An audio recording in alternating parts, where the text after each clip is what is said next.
พอจิตทุกคนสว่างพอจิตทุกคนบริสุทธิ์มันจะมีเซนส์ของตัวเองเนาะว่าสัมผัสรู้ว่าสภาวะนี้เป็นยังไงให้ทุกคนเนี่ยผ่อนคลาย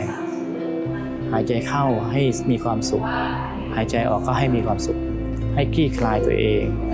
ให้ปลดปล่อยทุกอย่างทั้งความคิดความรู้สึกนึกคิดความฟุ้งซ่านรำคาญอะไรเงี้ยถ้าทุกคนวางตัวตนวางตัวรู้ทุกอย่างลงหมดมันก็ไม่มีอะไรมันก็ให้เป็นธรรมชาติเนื้อเดียวกันไปแต่ขณะเนี้ยที่พี่กำลังเห็นว่ามันไม่มีอะไรเนี่ยแต่ว่าสิ่งที่หนูพูดพี่ก็รับรู้ปกติได้ยินปกติยังคิดได้ปกติเห็นไหมคะว่าจิตที่มันนิ่งเนี่ยแม้ความคิดเนี่ยมันเป็นภายนอกให้เราเห็นแบบนี้บ่อยๆพอมันก็รู้แล้วพอปุ๊บทีเนี้ยมันจะเริ่มยุ่งกับความคิดของสมองนี่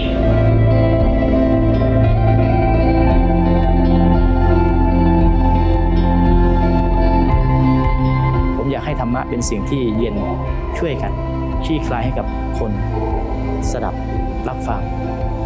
แล้วก็คลี่คลายให้กับจิตวิญญาณให้กับสังสารวัฏทั้งหมดทั้งมวลให้เป็นบริสุทธิ์ไปด้วยกันทำให้โลกนี้น่าอยู่ทำให้สังคมน่าอยู่ตรงนี้ผู้พายแล้วก็จะยิ้มผู้โมโหเป็นหลักที่ปฏิบัติที่ผ่านมาสำหรับมาปฏิบัติที่นี่ถามว่าสองวันแรกอะไรไม่ได้อะไรได้แต่ความสบายสบายตัวแล้วก็สบายใจค่ะ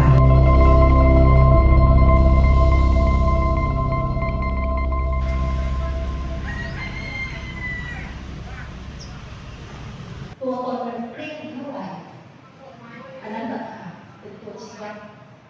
เอาละค่ะลองเช็คตัวเองอีกครั้งหนึ่งไหมหายใจให้สบายเดินใครเดินมันเดินในแบบที่อาจารย์กำหนดให้เมื่อกี้ค่ะใครเดินพุทโธก็พุทโธใครยกย่ำเหยียบก็ยกย่ำเหยียบใครรู้สึกตัวก็รู้สึกตัวใครไม่เคยเดินก็ใช้วิธีกำหนดที่ฝ่าเท้าเดินออกมาแตะโต๊ะตัวนี้โอเคนะคะ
ชื่อมีนา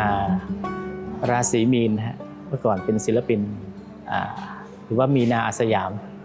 ครับเคยเป็นศิลปินของค่ายเพลงอาสยามหรือว่าในสังกัด RS นะครับบริษัท RS จำกัดมหาชนนะครับก็เบื้องหลังๆมาก็คือออกจากบริษัทแล้วก็มาทำเองก็เลยเปลี่ยนชื่อจากมีนาอาสยามเป็นมีนาราศีมีนครับใน YouTube ก็ลองเซิร์ชเข้าไปดูจะมีเพลงผมอยู่ข้างในค่อนข้างเยอะครับแสดงว่าตอนนี้อาจารย์ก็ยังคงทำเพลงอยู่ใช่ไหมครับก็มีบ้างก็ทำบ้างครับก็ซิงเกิลใหม่ก็จะออกเร็วๆนี้อีกเพลงนึงครับผมเพลงแนวก็เป็นเพลงแนวสร้างสรรค์นะแบบแนวความรักแบบคลี่คลาย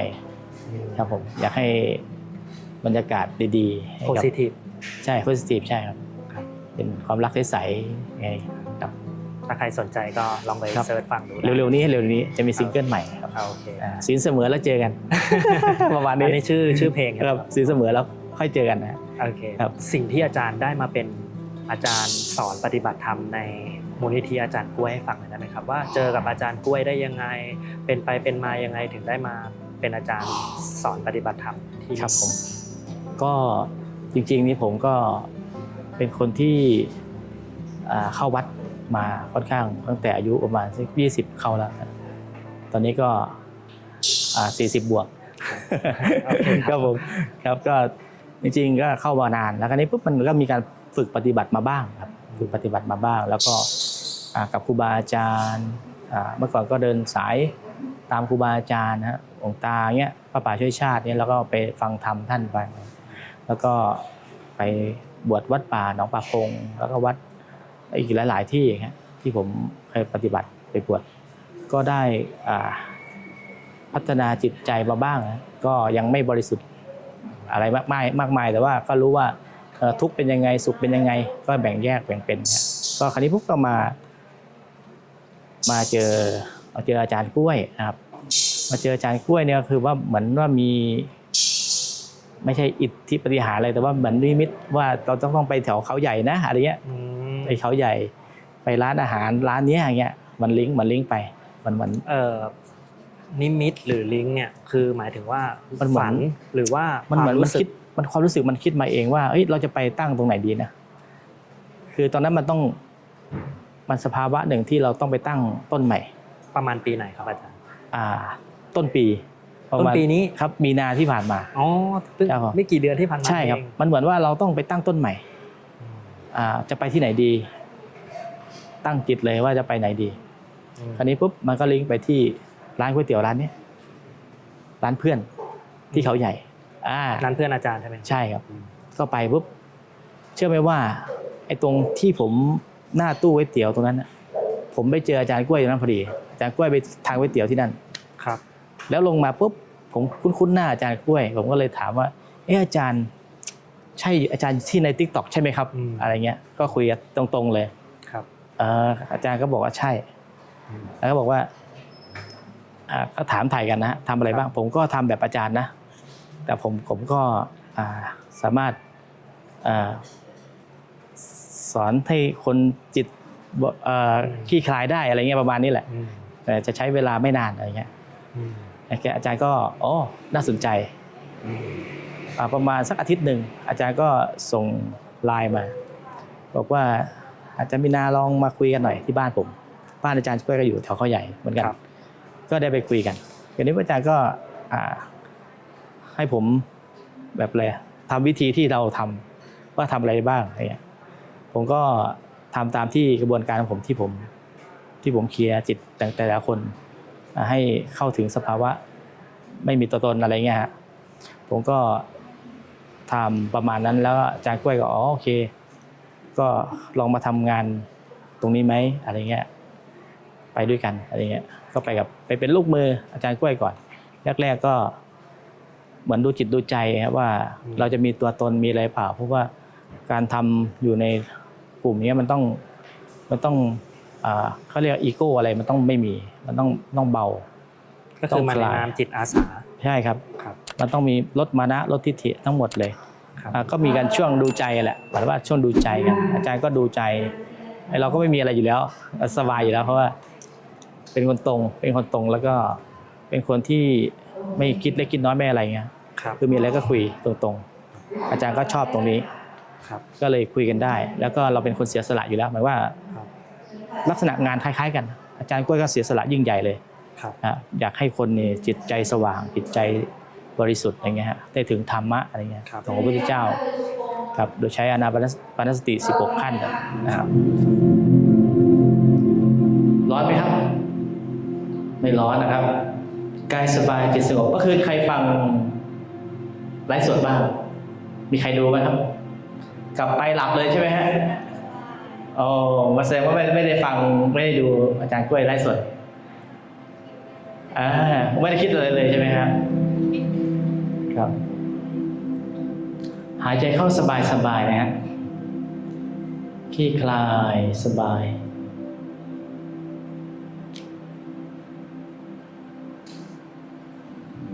ปล่อยวางทุกอย่างลงนะครับ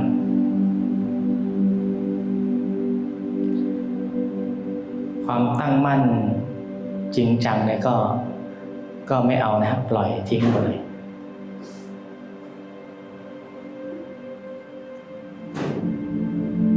วางทุกอย่างคลี่คลายรีแลกซ์ที่สุดนะผ่อนคลายที่สุด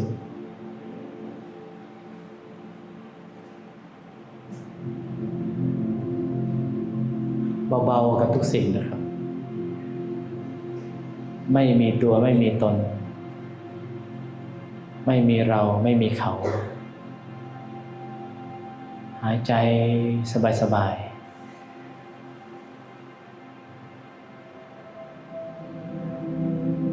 อยู่กับสภาวะที่ไม่มีตัวตนนะครับไม่มีอะไรเลยไม่เป็นอะไรเลยคลี่คลายปล่อยวาง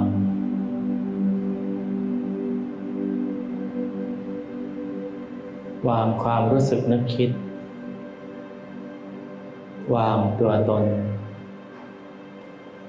วางตัวตั้งมั่นตัวตั้งใจมันเป็นของเขาเองนะทุกอย่าง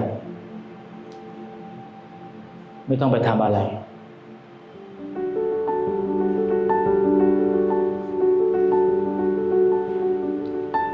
คือทีแรกที่ทำคลิปเนี่ยเราก็จะมีความรู้เรื่องสติปัฏฐานสี่เรื่องนู่นเรื่องนี้อะไรอย่างเงี้ยนะเรื่องทานเรื่องอะไรนี้แต่ตอนนี้อาจารย์มุ่งเรื่องเดียวนะครับเอาเรื่องเนี้ยเอาจิตเข้าทุกคนให้เข้าฌานให้เป็นจะเรียกว่าเข้าฌานไม่เชิงเรียกว่าทำจิตให้เข้าถึงสมาธิและทรงฌานให้ได้แล้วปล่อยวางให้ได้อาจารย์จะเน้นเรื่องนี้เลยและตั้งใจว่าอยากจะทำให้ทั้งโลกเลยนะรวมทั้งชาวต่างชาติด้วยมีความคิดว่าจะทำเป็นภาษาอังกฤษด้วยดีนะครับอาจารย์คือเรื่องอื่นอาจารย์ไม่สนใจใครจะมาว่าอะไรไม่สนใจเลยนะแล้วแต่เขากรรมใครกรรมมันคิดอย่างนี้นะเพราะว่าเราเห็นแล้วว่าคนที่ได้อันนี้สำคัญมากแล้วมันเป็นพลังที่ยิ่งใหญ่มากซึ่งจริงๆคือจริงๆมันมีหลายเรื่องที่อาจารย์รู้มา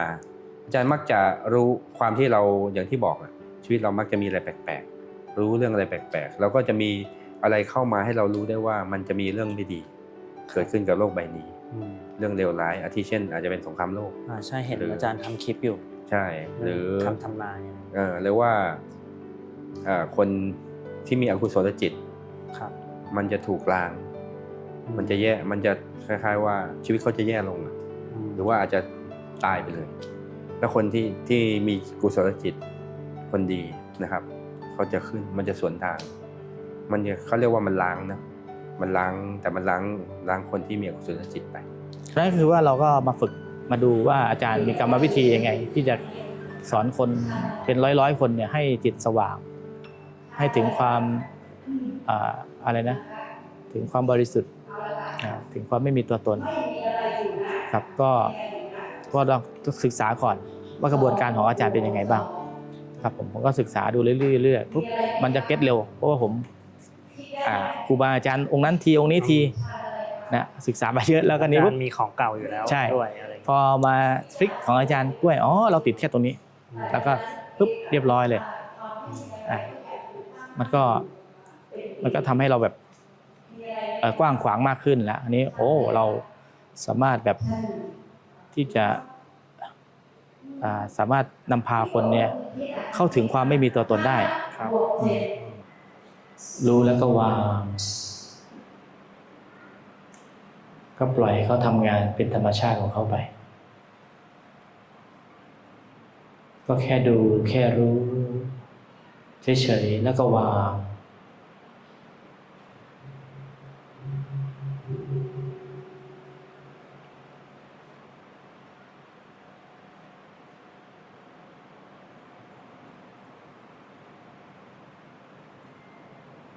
แบบนี้ไปเรื่อยๆแบบนี้นะไปเรื่อยๆเลย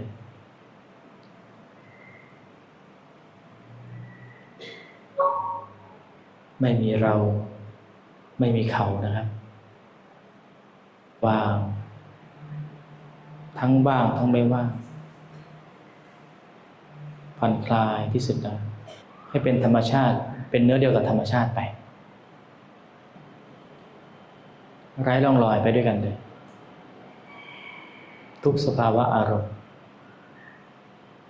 แล้วก็คนแล้วคนเล่านะฮะที่ลูกศิษย์ที่อาจารย์กล้วยที่อาจารย์ส่งมาแล้วหลังๆพวกหลังปุ๊บอาจารย์กล้วยก็เชื่อมั่นแล้วว่าอาจารย์มีนานี่สามารถเคลียร์คนเป็นร้อยๆคนได้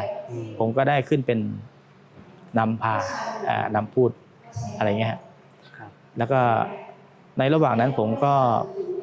พอจิตทุกคนสว่างพอจิตทุกคนบริสุทธิ์มันจะมีเซนส์ของตัวเองเนาะว่าสัมผัสรู้ว่าสภาวะนี้เป็นยังไงครับจริงๆนักปฏิบัติทุกคนนะครับอันนี้มันไม่ใช่อิทธิปาฏิหาริย์อะไรแต่ว่ามันจะเป็นด้วยของเขาเองด้วยของท่านเองครูบาอาจารย์ท่านปฏิบัติท่านจะรู้ด้วยญาณเขาเรียกว่าญาณรู้ของท่านแต่ผมก็ไม่อะไรมากมายนะผมก็อาศัยว่าเอาตัวเองรอดแล้วก็สามารถที่จะเอามาใช้งานให้เป็นประโยชน์ในการทำจิตคนนี้ให้เสถียรทำจิตคนนี้ให้แบบคลี่คลายให้ถึงความวิมุตติหลุดพ้นจากสภาวะอะไรเงี้ยจากความหนักแน่นของเขาอะไรเงี้ยผมก็มีกรรมวิธีของผมนะครับในการทำงานตรงนั้นอยู่กับอาจารย์กล้วยจะทำงานเป็นทีมเวิร์กมากแล้วอาจารย์แจงเขาจะนำพาในส่วนของการละตัวตนการไม่ยึดอะไรมาก่อนปุ๊บปูแล้วให้หลับตาอาจารย์แจงก็ยื่นไมค์ให้ผมก็เริ่มเลยว่าให้ทุกคนเนี่ยผ่อนคลายหายใจเข้าให้มีความสุขหายใจออกก็ให้มีความสุขให้คลี่คลายตัวเองให้ปลดปล่อยทุกอย่างทั้งความคิดความรู้สึกนึกคิดความฟุ้งซ่านรำคาญอะไรเงี้ยถ้าก็ในบทหนึ่งก็คืออาจจะนำพาขอขมากรรมก่อนช่วงต้นบางทีกรรมไหนที่เขาแบบ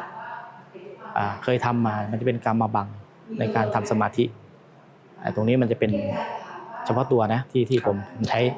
มเอามาใช้เป็นทิศของผมแต่ละคนมากน้อยไม่เท่ากันผมก็จะนำพากรรมไหนที่แบบด่าพ่อด่าแม่ด่าครูบาอาจารย์ด่าพระอริยสงฆ์อะไรเงี้ยที่เป็นกรรมเขาเนี่ยเป็นกรรมหนักกรรมที่ปิดกั้นนิพพานกรรมปิดกั้นการเข้าถึงธรรมผมก็จะพาขอขมากรรมตรงนี้ก่อนกรรมในที่ล่วงเกินคุณบิดามารดาล่วงเกินพระอริยสงฆ์ด้วยกายวาจาใจเนี่ยข้าพเจ้าทั้งหลายขอน้อมกราบขอขมากรรมก็ให้ทุกท่านน้อมตามพูดตามอะไรครับเพื่อปลดล็อกในส่วนหนึ่งที่เขาให้เขาแบบคลี่คลายได้เร็วขึ้นพาทุกคนเนี่ยให้แผ่เมตตาสิ่งนี้เป็นสิ่งที่นำบุญกุศลนำในความเชื่อเนาะว่าการทำสมาธิจะเป็นบุญอันประเสริฐที่สุดก็ผมก็นำตรงเนี้ยจุดที่เป็นแบบอริยทรัพย์ตรงนี้เพื่อแผ่ไพศาลทั่วจังหวัดทั่วสถานที่ตรงนั้นที่ไปให้กับจิตวิญญาณให้กับพ่อแม่เขาด้วยให้กับลูกให้กับอะไรต่างๆเจ้ากรรมนายเวรของเขาที่เขามีความทุกข์อยู่แล้วเนี่ยให้เขาคลี่คลายด้วยใช้บุญตรงนี้แหละด้วยความว่างที่ไม่มีอะไรให้เขาแผ่บุญออกให้แล้วก็แผ่ทั่วประเทศไทยกายสบายจิตสงบนะครับทุกท่านหายใจเข้าสบายนะครับรีแลกซ์ผ่อนคลายหลับตาแบบสบายๆ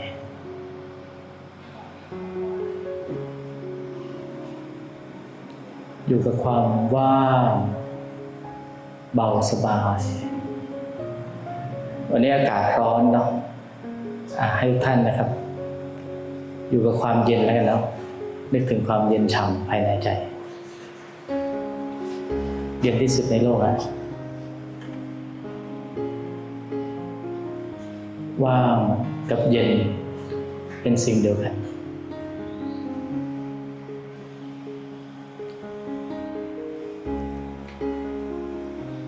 เย็นสุดๆครับ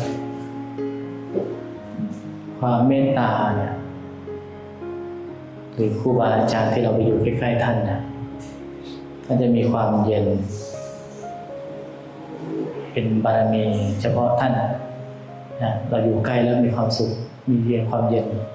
แล้วก็น้อมความเย็นเข้าไปในจิต เป็นบารมีเป็นเมตตานะครับ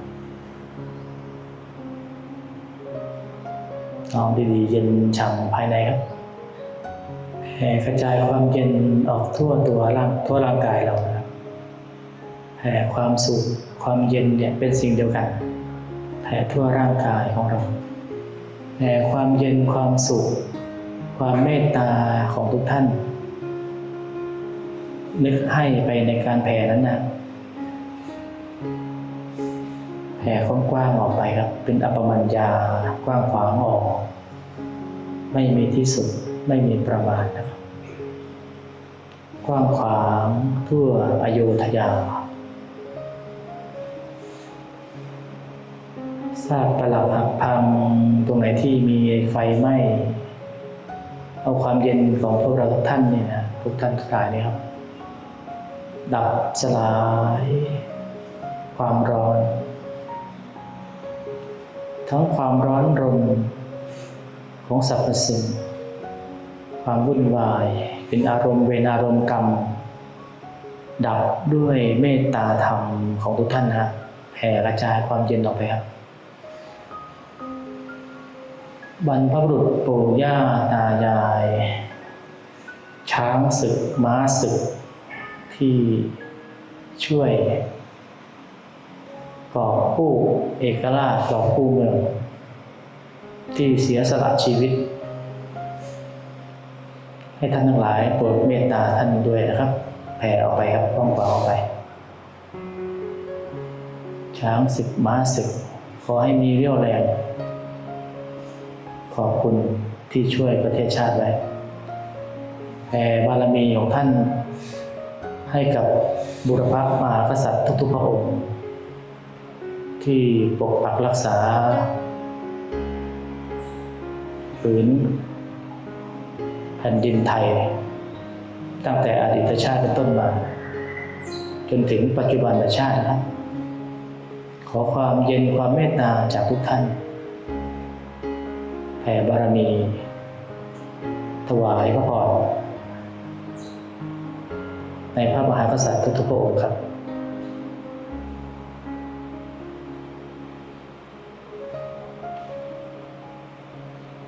ความสุข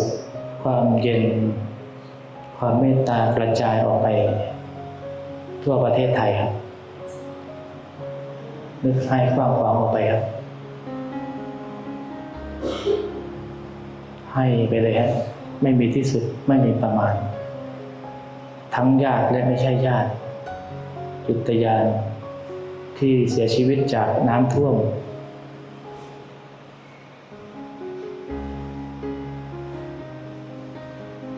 ทุกดวงจิตทุกดวงวิญญาณนะที่เสียชีวิตจากการสู้รบ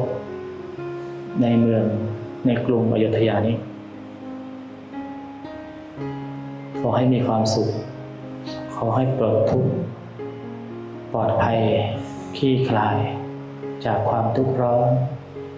ขอให้คลี่คลายจากความทุกข์ใจจากการโดนกระทำจากการโดนเบียดเบียนความหวาดระแวงหวาดกลัวที่ค้างในจิตในใจขอให้ชุ่มฉ่ำเย็นด้วยเมตตาธรรมในครั้งนี้ขอให้ท่านทั้งหลายปลดพันธนาการจากการติดยึดในความทุกข์โศกในความเป็นทุกข์ในความเป็นจิตเป็นวิญญาณในความหวงแหนบ้านเมืองขอให้ปลดพันธนาการปลดความรู้สึกนึกคิดให้เป็นสุญญตาธรรมไปด้วยกันขอให้คลี่คลายไปด้วยกันไม่ยึดติดในความเป็นภพเป็นภูมิเป็นชั้นในความเป็นอะไรทั้งสิ้นในรักบ้านรักทุกคนอาจารย์กล้วยก็จะสอนบ่อยๆว่าให้มีความกตัญญูครับกตัญญูตัวนี้เป็นตัวที่ทำให้คนเป็นเครื่องหมายของคนเนาะเป็นคนดีเปล่า แต่ว่าเราก็ไม่ยึดติดอะไรทุกอย่างเนาะก็เราก็เป็นคนที่กตัญญูอยู่แล้วแต่ว่าเพื่อมาเจอเนื้อหาของอาจารย์กล้วยแบบนี้ปุ๊บมันก็จะง่ายขึ้นมันก็เป็นเนื้อเดียวกันไปไหนมันจะง่ายมันจะคุยกันไม่ต้องกี่คำที่ผมคุยไม่ค่อยเก่งนะ ลักษณะเวลาผมลงมาจากเวทีแล้วลงมาจากผมจะคุยไม่ค่อยเก่งผมจะพูดน้อยมากแต่พูดตรง ครับ บางทีถ้าคนที่กันกรองตรงๆอาจจะผมว่าผมพูดห้วนหน่อยแต่ถ้าได้ไปคุยจริงๆปุ๊บเนี่ยผมจะมีวิธีการที่พูดให้ทุกคนมีความสุขครับ บุญบารมีสูงสุดคือฌาน ครับ ถ้าจิตมีฌานเนี่ยมันเป็นหลักประกันได้ว่าโอ้โหเรามีโอกาสรอดสูงมากฌานกับความกตัญญู ครับ สองอย่างที่อาจารย์กล้วยเน้นเลยเนาะกตัญญูเนี่ยโอ้โหบารมีเยอะมากอาจารย์กล้วยรอดตายด้วยเพราะความกตัญญูเลยเนาะเรื่องนี้ก็ไม่ได้มีเรื่องเล่าอย่างไงแต่เดี๋ยวจะยาวไปเอาเป็นว่าเรื่องของฝึกจิตให้เป็นฌานและฌานของพระเจ้าไม่ฌานดาบทนะแล้วก็ความกตัญญูแล้วพ่วงเข้ามาอีกเรื่องหนึ่งคือคบคนสำคัญถ้าคบคนดีเขาจะดึงเราไปถ้าคบคนไม่ดีคนเป็นอกุศลเขาจะดึงเราลงมันดึงไปนะครับเอา3เรื่องนี้เป็นหลักพ่วงได้อีก2ก็คือช่วยเหลือผู้อื่นเป็นนิดทำบุญทำทานก็เป็นการช่วยเหลือทำบุญให้ถูกที่ใช่ไหมทำไม่ถูกที่10 ปีก็อาจจะซวยได้ใช่ไหมช่วยเหลือผู้อื่นช่วยเหลือด้วยแรงช่วยเหลือด้วยธรรมในดีที่สุดแล้วก็สุดท้ายก็อย่าไปเที่ยวพูดว่าปรามาสใครโดยเฉพาะบนออนไลน์จริงๆบนออนไลน์คนไปด่าไปนู่นเนี่ยเป็นเรื่องที่แบบอาจารย์อยากจะฝากไปเลยว่ากรรมอย่าลืมนะมันเป็นดิจิตอลฟุตปรินท์นะคนเห็นทุกครั้งรับกรรมทุกครั้งอ่ะมันไม่คือโลกเราทุกวันนี้มันไม่เหมือนเมื่อก่อนแล้วนะก็ต้องมองออนไลน์ว่าออนไลน์เนี่ยมันเป็นอะไรที่ถ้าเรามองในมุมของกรรมนะบุญก็อยู่ในนี้นะกรรมก็อยู่ในนี้นะถ้าเราสร้างเรื่องที่ดีมันกระจายไปอย่างรวดเร็วมันบุญมันโตเร็วมากนะได้บุญบารมีเยอะมากแต่ถ้ากรรมทีนี้กรรมก็ไปเร็วนั้นอย่าไปเที่ยวปรามาสวิพากษ์วิจารณ์ใครด้วยอคติเนาะทำอะไรถ้าจะวิพากษ์วิจารณ์ก็ต้องตั้งสติให้ดีให้อยู่กับในธรรมคือเริ่มต้นเลย ไม่ได้สนใจเลยเรื่องธรรมะเพราะว่าด้วยความที่เราเป็นแบบคนสมัยใหม่วัยรุ่นใช่ไหมคะเวลาเราจะเชื่ออะไรเราจะแบบเหตุและผลอะคือแบบเฮ้ยมันใช่ปะไอ้นู่นไอ้นี่ไอ้นั่นแล้วพอยิ่งแบบมีข่าวแบบเอาง่ายๆแบบพระสงฆ์แบบเสื่อมอะไรอย่างเงี้ยใช่ปะเราก็ไม่ค่อยที่จะเกิดความศรัทธาแต่ว่าเราก็ยังเข้าวัดทำบุญนะเพราะว่าตอนนั้นอะเราสายมูเขาชอบดูดวงก็เพิ่นว่ามีพี่คนหนึ่งเขาไปขออาจารย์กล้วยมาซึ่งพี่คนนี้เขาก็เป็นคนที่แบบไม่ค่อยชื่นชมอะไรคือแบบไอ้นั่นก็ไม่ดีไอ้นี่ก็ไม่ดีแต่เขาไปขออาจารย์กล้วยมาแล้วเขาก็มาอวยแบบเต็มที่อ่ะนานหรือยังปีที่แล้วค่ะพี่เขาก็มาอวยขออาจารย์กล้วยอวยแบบอวยเยอะมากเราก็ฟังจนเราแบบเฮ้ยอยากไปคือรู้สึกว่าเราไปตามดูก่อนหมายถึงว่าเราไปดูใน TikTok หรือเขาส่งมาแต่เราเข้าไปดูแต่เราก็ไม่รู้เรื่องเราก็งงว่าเขาพูดอะไรแต่คือเราอะอยากไปเพราะพี่เขาบอกว่าเขาไม่พูดบาลีเลยเข้าใจง่ายแล้วก็พูดกรอกหูเราจนเราอยากไปอะแล้วตอนนั้นอาจารย์ก็เป็นคอร์สเก็บเงินอยู่แต่เราก็แบบจะไปเลยคือมันอยากไปมากคือมันอยากพิสูจน์ว่าแบบเฮ้ยมันจริงไม่จริงคือไปถึงเราก็แบบไปจัดแล้วว่าแบบร้อนแน่เลยคือเอาตัวเองมาทำอะไรที่นี่วะเสร็จก็มีแต่คนที่แบบว่าอายุเยอะเนาะไปซึ่งเราก็เป็นเด็กเราก็แบบมาทำอะไรที่นี่ตอนนั้นคือไปกับพี่คนนั้นหรือเปล่าพี่คนนั้นไปด้วยแล้วเราก็เอาแม่ไปด้วยแต่ตอนแรกแม่ก็คือจะไม่ไปแต่เราก็บังคับเขามาเขาก็เลยมาอาจารย์ตอนนั้นนั่งอยู่อาจารย์เขาก็ถามเนาะแบบคนนู้นคนนี้แบบใครไม่อยากเกิดแล้วบ้างเราก็เห็นคนอื่นเขายกมือเราก็งงว่าแบบทำไมเขาไม่อยากเกิดวะสนุกจะตายชีวิตอ่ะก็คิดแบบกูมาทำอะไรที่นี่คืองงแบบมันใช่ที่นี่ปะเนี่ยอะไรอย่างเงี้ยแต่เราก็ฟังนะเสร็จแล้วอาจารย์เขาก็พูดเราก็ฟังเราก็แบบเฮ้ยสิ่งที่เขาพูดอ่ะมันเข้าใจง่ายมันก็เป็นความเป็นจริงของนี่แหละเสร็จแล้วเราก็ได้เจอกับสภาวะความว่างที่แท้จริงเป็นไงตอนนั้นเราก็ว้าวนะเพราะว่าเรารู้สึกแบบมันแปลกใจมากวันนั้นเลยคืออันนี้ต้องเป็นความเชื่อส่วนบุคคลนะอันนี้คือแบบของตัวเราเองคือมันนั่งอยู่แบบข้างลำธารแล้วต้นไม้มันก็ผิวเขาก็ให้มองโน่นมองนี่เราก็มองและตอนที่เราเจอความว่างเนี้ยก็คือว่าเราเห็นเลยว่าแบบคือเหมือนโลกเนี้ยมันหยุดหมุนเลยคือใบไม้มันหยุดผิวอ่ะตอนนั้นเราก็แบบเฮ้ยอันนี้คืออะไรวะคือมันเกิดขึ้นกับเราเนาะเราก็เลยแบบนี่มันว้าวมากเลยมันคืออะไรตอนนั้นที่เราเจอเราก็รู้สึกว่าหูใจเรามันโล่งเหมือนมีคนมาแบบดึงความรู้สึกของเราออกไปอ่ะแต่มันโล่งว่างแต่มันเหมือนเต็มอิ่มแต่มันไม่มีอะไรตอนนั้นเราก็ไม่สามารถเรียบเรียงคำพูดได้ เราก็แบบอุ๊ยแบบเนี้ยมันดีนะพอเรากลับไปจากคอร์สใช่ไหมคะเราก็ไม่ได้ทำอะไรเลย ไม่ได้ปฏิบัติอะไรเลยตอนนั้นยังไม่มีการนั่งสมาธิแต่มันก็ค่อยๆเบาลงเรื่องที่เคยเกลียดเรื่องที่เคยโกรธเรื่องที่นู่นนี่มันก็เบาลงเยอะมากเราก็แบบเฮ้ยแปลกใจว่ะแล้วเราก็คิดว่าสงสัยเขาอะของจริงเพราะว่าตัวเราเปลี่ยนทั้งที่เราอะไม่ได้ทำอะไรเลยถ้าเราไปทำหรืออะไรเงี้ยมันก็แบบเขาปฏิบัติเขาก็เลยได้แต่เรารู้สึกแบบเฮ้ยแค่มามองจิตตัวเองแค่นี้ เราแค่ หรอ ทำตามที่ ใช่แล้วมันง่ายมากคือเราไม่ต้องมาทำนู่นทำนี่ทำอะไรแค่นี้เองเหรอมันทำให้ตัวเราอะดีขึ้นพอเราเย็นลงคนรอบข้างก็เย็นลงเรารู้สึกว่ามันดีอะมันดีกับเราแล้วก็อยากให้คนอื่นได้ก็เลยแบบมาช่วยอาจารย์พอทีนี้มาช่วยอาจารย์ก็เป็นคนแบบถ่ายคลิปอาจารย์ เล่าช่วงจังหวะที่เข้ามาช่วย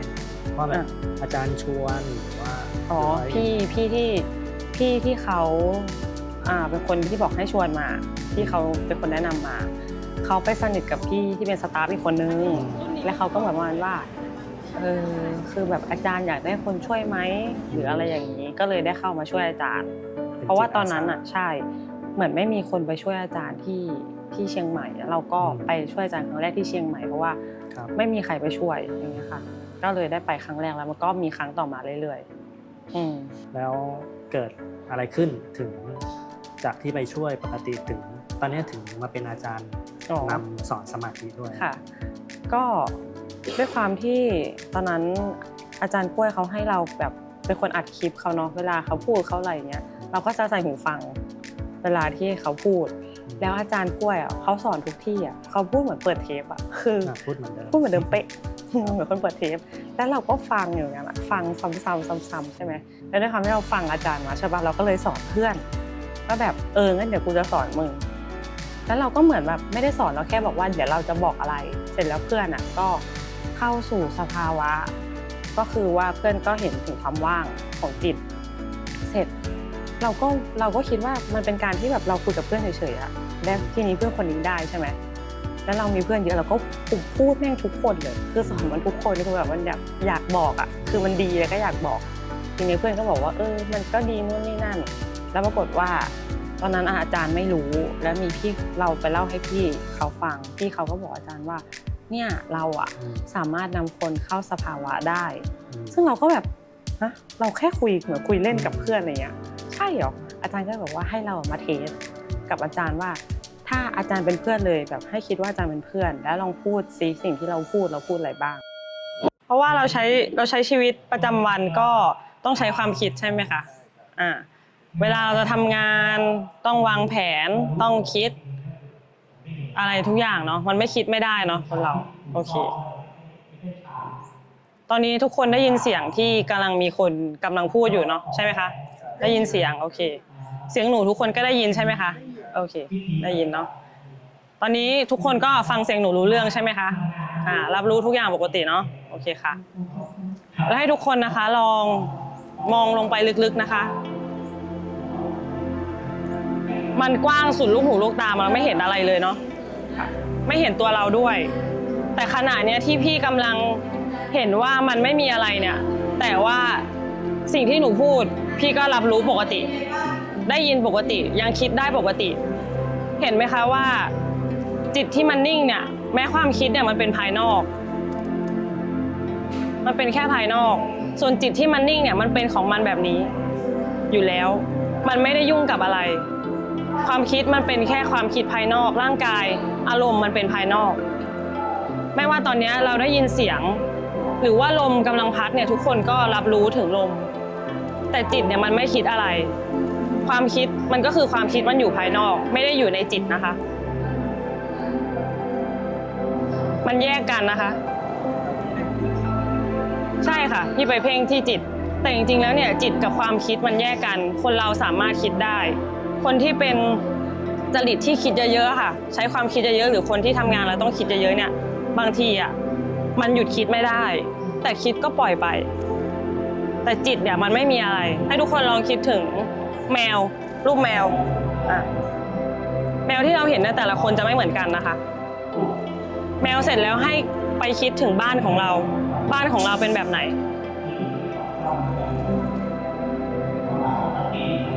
แล้วก็ไปคิดถึงรถยนต์เห็นรถไหมคะเห็นชัดเจนไหมคะโอเคเห็นไหมคะว่าความคิดเนี่ยมันมีเกิดขึ้นแล้วมันก็มีหายไปมันไม่มีใครที่คิดเรื่องนี้ทั้งวันทั้งคืนทำไมมันเปลี่ยนไปเรื่อยๆแสดงว่าความคิดเนี่ยมันเกิดขึ้นมันเป็นเรื่องปกติแล้วก็ความคิดเนี่ยสมมติว่าเราเกิดที่พี่เกิดเนี่ยความคิดฟุ้งซ่านใช่ไหมคะ เวลาเกิดภาวะก็ไม่ต้องไปทำอะไรกับมัน ใช่ ก็เบี่ยงอารมณ์ รู้แล้วก็ปล่อยวางตอนแรกหนูไม่เข้าใจหรอกว่าคำว่าปฏิบัติธรรมแล้วปัญหาในชีวิตน้อยลงยังไงตอนแรกหนูก็คิดว่าสงสัยชีวิตเราจะไม่มีปัญหา เพราะว่าหนูไม่ได้ศึกษาทำมาใช่ไหมคะแต่ว่าพอหนูได้ไปใช้ชีวิตจริงเนี่ยแล้วก็นำธรรมที่อาจารย์กล้วยได้สอนนะคะก็คือสิ่งไหนเกิดขึ้นเนี่ยก็แก้ปัญหาตามปกติพอเรารู้ว่าเนี่ยเรากำลังจะคิดแล้วว่าไอ้เรื่องที่เราแก้ปัญหาไปเนี่ยพรุ่งนี้มันต้องไม่ดีแน่เลยเราคิดไปแล้วว่ามันต้องแย่มันต้องนู่นต้องนี่มันทำให้เราเกิดความทุกข์เนี่ยแต่พอเรารู้ว่าความคิดมันไม่จริงอ่ะเราก็จะไม่เอามันเพราะเรารู้แล้วความคิดมันหลอกมันยังไม่เกิดขึ้นเลยแต่เราอ่ะไปคิดเอาเองว่ามันจะเป็นอย่างนั้นอย่างนี้ทั้งที่ความจริงเนี่ยมันเกิดขึ้นก็ได้ใช่ไหมคะหรือมันไม่เกิดขึ้นก็ได้บางอย่างเนี่ยเราเคยคิดว่าแบบนี้ชัวร์แน่แต่สุดท้ายมันเป็นไงเราก็เคยไม่ได้หรือบางอย่างเราคิดว่าเราไม่ได้สิ่งนี้แน่สุดท้ายเราก็ได้คือมันไม่อะไรที่มันยังไม่เกิดขึ้นเนี่ยไม่ต้องไปคิดความคิดมันไม่จริงให้เราอยู่กับขณะปัจจุบันแต่ปัจจุบันก็ไม่มีจริงอีกสมมุติตบมือเป็นอดีตแล้วเป็นไงมันเป็นเราอยู่แค่ขณะอย่าไปคิดในสิ่งที่มันยังไม่เกิดขึ้นที่ทำให้เราทุกข์พอเรารู้ว่าทุกข์พอเรารู้แล้วว่าเนี่ยเฮ้ยความคิดเนี้ยเราฟุ้งซ่านแล้วช่างมันปล่อยมันไม่ต้องไปสนใจให้เฉยกับมันไม่ต้องไปตามดูไม่ต้องไปตามรู้ก็รู้แล้วก็วางเพราะว่ามันเป็นเรื่องปกติที่เราใช้ชีวิตเราก็พูดคือพูดเหมือนอาจารย์เป๊ะแต่ว่าเราใช้คำศัพท์แบบวัยรุ่นก็คือว่าคุยกันง่ายๆอันนี้อาจารย์ก็บอกว่าเฮ้ยเราพาคนเข้าสู่สภาวะได้แล้วก็แบบคือหนูก็แค่จำแล้วหนูก็มาพูดเฉยๆหนูไม่ได้แบบมีความรู้อะไรเลยแค่นั้นอาจารย์ก็บอกว่าอ๋องั้นเราก็แบบสามารถนำคนได้ทีนี้คำว่าปฏิบัติธรรมเนี่ยต้องปฏิบัติเพื่อมุ่งพ้นจากวัฏสงสารอาจารย์เน้นนะคนปฏิบัติธรรมทั่วไปบางครั้งก็ไม่ได้มุ่งเน้นจากพ้นจากวัฏสงสารนะปฏิบัติเพื่อให้ชีวิตดีเพื่อให้เข้าใจธรรมะนู่นนี่นะคนที่มุ่งจะพ้นจากวัฏสงสารนะจะต่างจากคนปฏิบัติธรรมแยกเป็น2 อย่างคนปฏิบัติธรรมเนี่ยคือฝึกจิตฝึกใจฝึกเขาเรียนรู้ธรรมะนู่นนี่นะแต่คนที่พ้นจากวัฏสงสารนี่เข้าหาเลยนะเข้าหาวิธีว่าทำไงจะให้พ้นได้เร็วที่สุดมันต่างกันแล้วพฤติกรรมต่างกันก็คือว่าบางคนปฏิบัติธรรมแล้วก็วิพากษ์วิจารณ์คนนู้นถูกคนนี้ผิดนู่นนี่อะไรเงี้ยแต่คนที่จะพ้นวัฏสงสารเขาไม่สนใจใครผิดแล้วเขาจะหาว่าคนไหนสอนอะไรยังไงเขาจะไปหลอกมันจะต่างตรงนี้อาจารย์กล้วยทำมาเนี่ยอาจารย์กล้วยรู้แล้วคนมาดูคลิปอาจารย์นะคนที่ได้นะส่วนมากเชื่อไม่รู้ลองไว้ก่อนอาจารย์บอก7 นาทีจริงบอกว่าลองดูใช่ไหมไม่มานั่งว่าไม่จริงนู่นนี่ถ้าคนไม่จริงอาจารย์รู้เลยว่าเขายังไม่ได้อยากจะพ้นจากวัฏสงสารเสียเวลาไปนั่งแบบหาถูกเอาผิดก่อนความคิดใจมันยังไม่ได้ค่ากับความคิดให้เรารู้ว่าจิตจริงๆมันไม่ได้คิดจิตมันคือความรู้สึกภายในของเราไม่ได้คิดไอ้ตัวที่อยู่ที่มันคิดอยู่มันเป็นสมองมันทำงานครับให้เราเห็นแบบนี้บ่อยๆก็มันก็รู้แล้วปุ๊บทีเนี้ย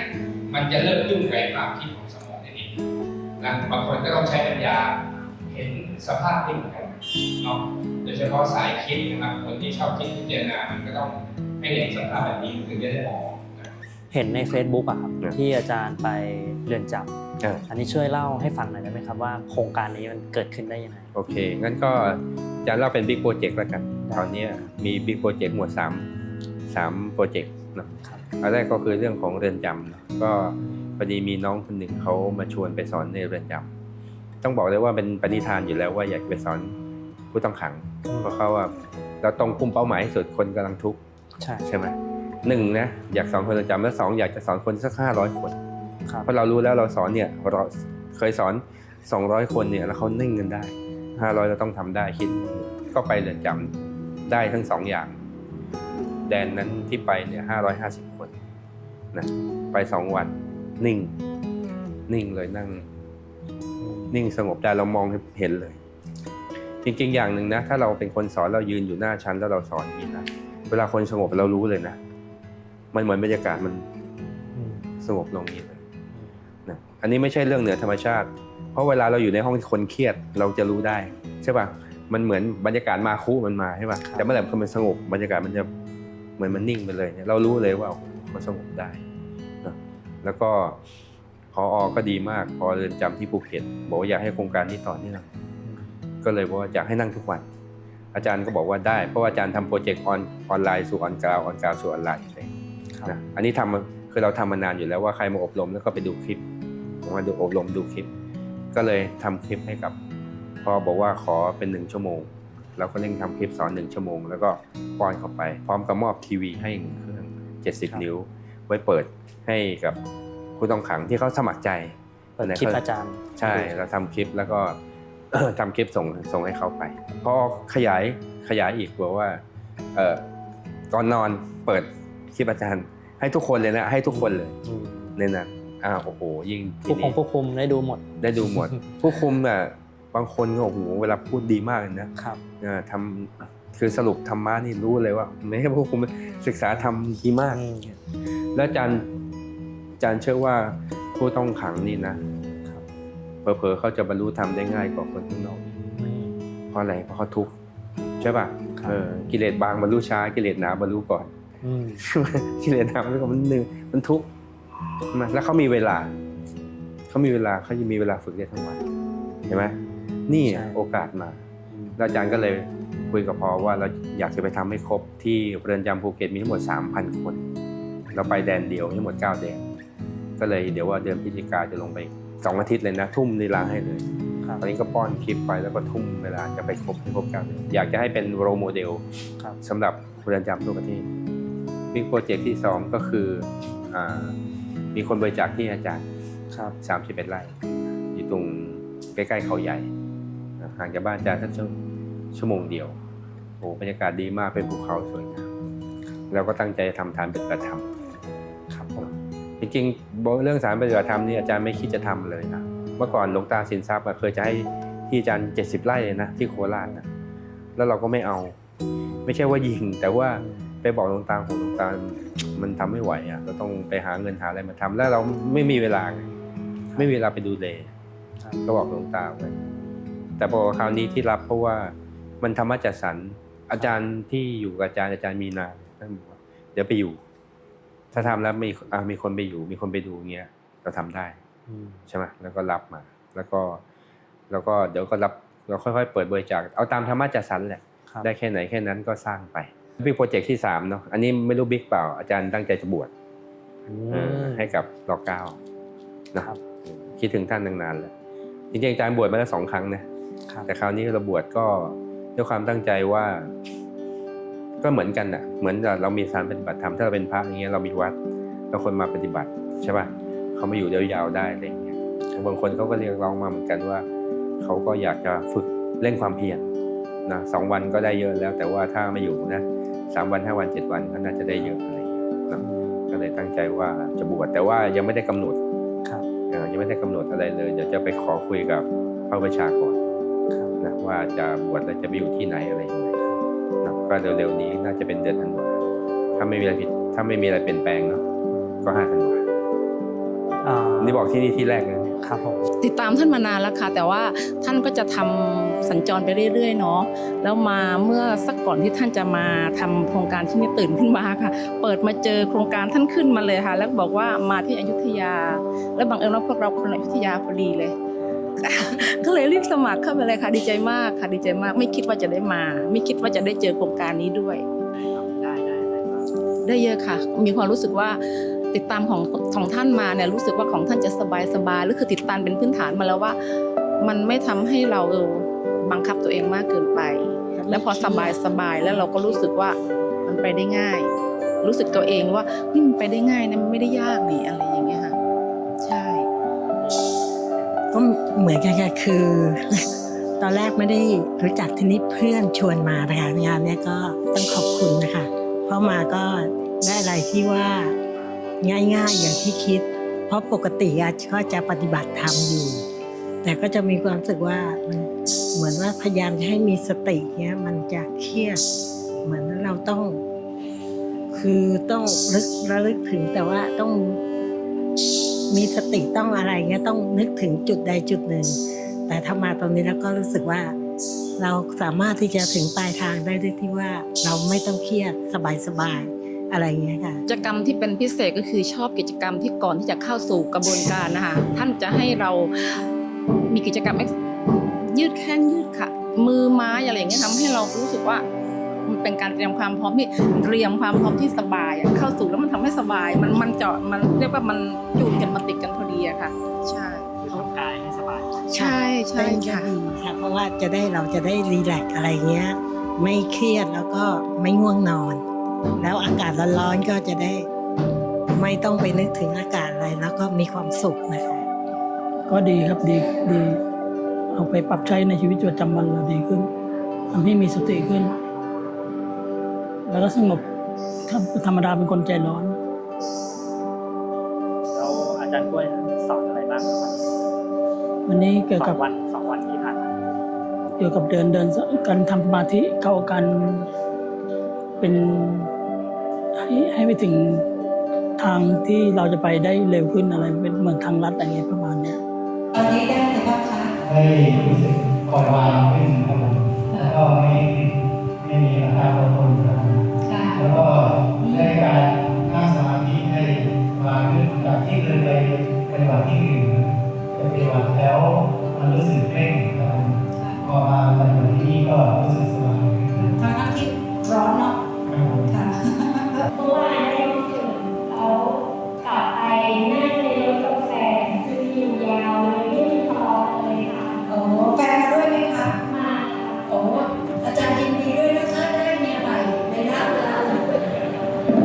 ร่างกายสบายขึ้นค่ะจิตใจก็สงบขึ้นค่ะ โดยทั่วไปแล้วก็จะยึดพุทโธเป็นหลักที่ปฏิบัติที่ผ่านมาสำหรับมาปฏิบัติที่นี่ถามว่าสองวันได้อะไรไม่ได้อะไรค่ะได้แต่ความสบายตัวแล้วก็สบายใจค่ะ อาจารย์กล้วยเป็นคนที่หัวสมัยใหม่นะแล้วก็เปิดรับอะไรใหม่ ๆ คือไม่ได้ยึดติดแต่แบบรูปแบบก็คือว่าถ้าสมมติเราคิดว่าอันนี้ยังไม่โอเคหรืออะไรเงี้ยพูดกับแกได้เลย ถ้าเราเห็นว่า